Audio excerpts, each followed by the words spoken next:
The Legend of Zelda The Wind Waker was released worldwide by 2003 on the Nintendo GameCube. It was the 10th installment to the series, and with its past success, such as Ocarina of Time and Majora's Mask, The Wind Waker had high expectations. But how did it get a place in history as one of the best Legend of Zelda games, and a place in my heart as my favourite game of all time? My name is Kieran, I'll be showing you some of the history of The Legend of Zelda The Wind Waker, and explaining to you all why I love this game.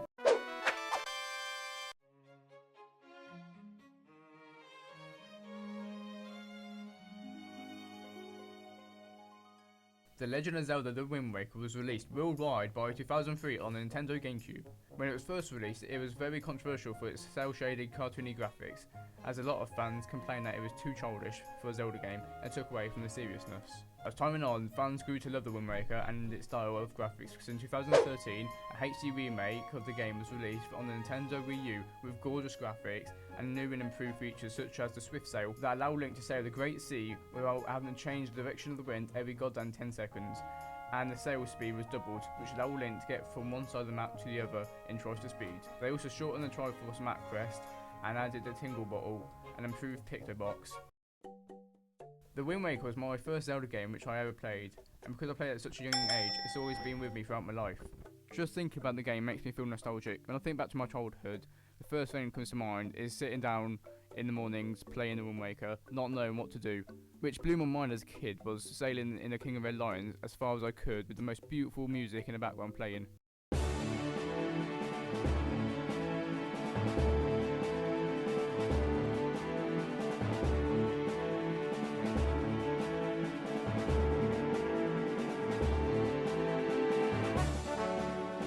Fun fact, did you know this game was the first canon Zelda game that Link actually spoke in actual words? When Link calls Medley, Maka or the statues to follow him, he will shout, "Come on!" Until this point, the only times we saw Link say actual words was in Adventure of Link, where a text box would appear with the words, "I found a mirror under the table."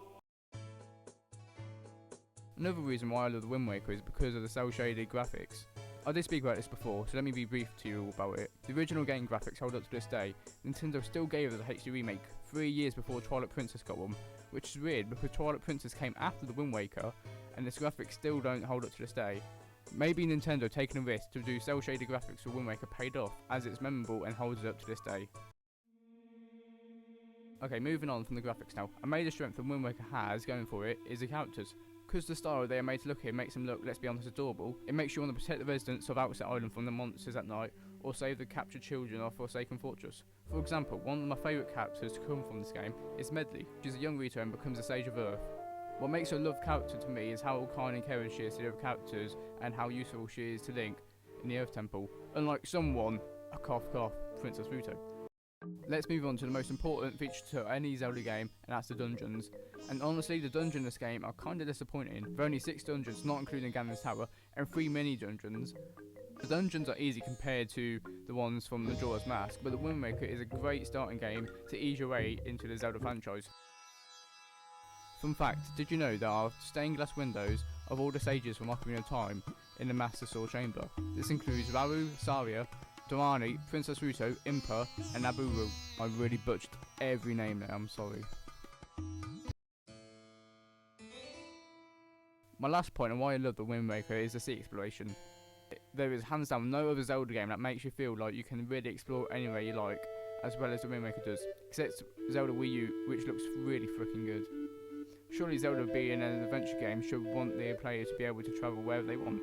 Yet games such as Twilight Princess don't deliver the sense of exploration as well as The Wind Waker does. Players can travel up to a mighty 49 islands in the Great Sea, which is free to explore by players and find their many secrets. If you complain about there's nothing to do in this game, well, you haven't played it enough.